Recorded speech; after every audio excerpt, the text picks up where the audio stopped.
We do have some more details on the retail business as well. Abhijit was wanting to know the investment income of the retail businesses this time around. On a revenue of 68,900 crores, revenue from operations that is just around 200 crores, so has not added as much. Most of the growth is on account of strong consumption baskets. They say grocery, fashion and lifestyle maintained their growth momentum. Consumer electronics had a steady performance despite festive season falling in the third quarter. Remember, we had the Adhik Maas and Shravan factor coming in as well.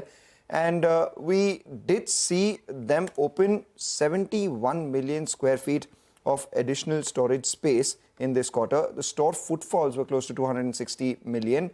And the total store universe for Reliance Retail now stands at 18,650. They added 471 new stores during this quarter, and digital and new commerce contributed around 19% to the revenue. Karan was speaking about how Tira has been launched as well, so their beauty business also adding to their overall retail business. All of that doing extremely well. I mean, it looks like the retail business will be the marquee business of the company.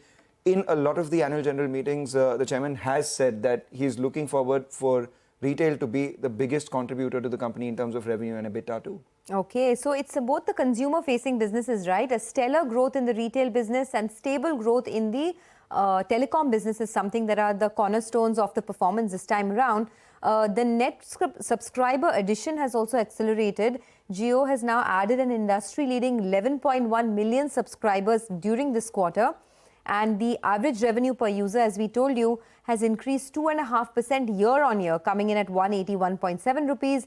This is driven by both a better subscriber mix across mobility and the wireline, partially offset by the start of the 5G services. Naveen Kulkarni, in fact, is also with us to talk more about that. Naveen, your thoughts? This is, a beat almost on all counts for Reliance Industries, but particularly on telecom, your thoughts?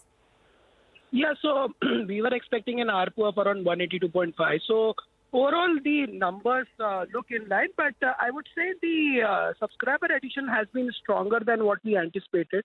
So that's a key operating metric which looks quite strong. EBITDA margins, of course, more or less in line. Mind you, Q2 is not seasonally the strongest quarter for telecom industry. In that, considering that environment, the QOQ numbers look strong. The subscriber additions look very strong. So overall, I would say Jio numbers continue to trend very much on a strong growth trajectory. Also, I wanted your thoughts, Naveen, on how you're approaching the stock now, because the stock, still has some headroom. Perhaps it's down about 20% from its 52-week high. Given that these numbers on most parameters are better than what the street was expecting, except perhaps the average revenue per user, as you said, which you were expecting to be higher. But do you think that there is some more, there are more levers for the stock to move higher in the near term? Yeah, so if I were to look at overall industries from a valuation perspective, currently I would say that at these levels, the stock looks slightly undervalued, considering the stock has corrected almost 20%, and even at 20% higher levels, it was not in the expensive zone. If I were to break it down, the retail business is roughly around $100 billion business, and then, of course, Jio is also a very, very substantial business, considering it should be in the range of around $70 to $80 billion. And then, of course, the O2C and the other businesses are also very, very valuable businesses. So from that perspective, I would say that from the current levels, the stock seems to be not fully valued. There is, I would say that at least 10 to 15% discount from the fair value levels that I tend to see from current levels. Of course, it remains to be seen that whether there will be further upgrades in earnings or not. But overall, intrinsically, I feel the stock is undervalued at current levels and there is more upside in the offering. All right, most upside in the offering is something that the street would take given its weight on the index. We'll also see a bigger upside on the Nifty were Reliance to move. But, coming back to Prakash, also, Prakash, a word on the oil to chemicals business. Yes, year on year, there has been a decline in the revenue, but that's largely on account of a 14% reduction that we've seen in crude prices. The important part is that the segment EBITDA has grown by 36%, and that's on account of the strength that the company has seen in the gasoline, PVC, and optimized feedstock sourcing that they're talking about. 16,000 crores is the EBITDA that's the company has reported in the O2C business, a business where the EBITDA is more important than the revenue because that's just contingent on the realizations of the commodity price itself.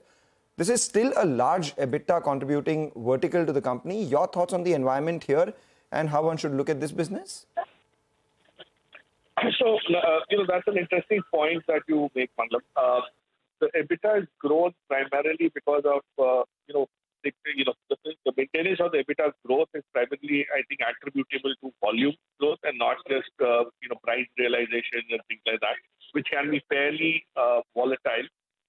The way to look at this would be while retail and Jio start getting the company far bigger growth and accelerated growth, the O2C business starts forming providing the backbone to make sure that it's a steady state business that keeps on coming, which is almost right now 50% of the revenue contribution. So I see if that EBITDA percentage keeps on getting maintained while the Jio Air Fiber and the Jio Space Fiber and the retail vector starts working, that's going to be the ideal combination. So what is it as a company that it could offer? A very solid, strong backbone of O2C, steady business, globally mapped, globally, potentially growing, and Jio and retail to kind of, start offering you the new age consumer-facing business, as Sonia also rightly put. So that's the kind of expectation that the market will start building from O2C and not expecting too much of investments going into it and worry about too much of return on capital to be maintained from there on. Just a word on the volume growth. He said that despite the realization decline, there has been a volume growth. The company has given some details. There was 66% growth in KG-D6 volume, and that improved the oil and gas segment earnings. At the same time, they also, saw incremental production of gas and condensate coming in from the NJ field as well. So those are a couple of things that did well for their oil to chemicals business. Okay.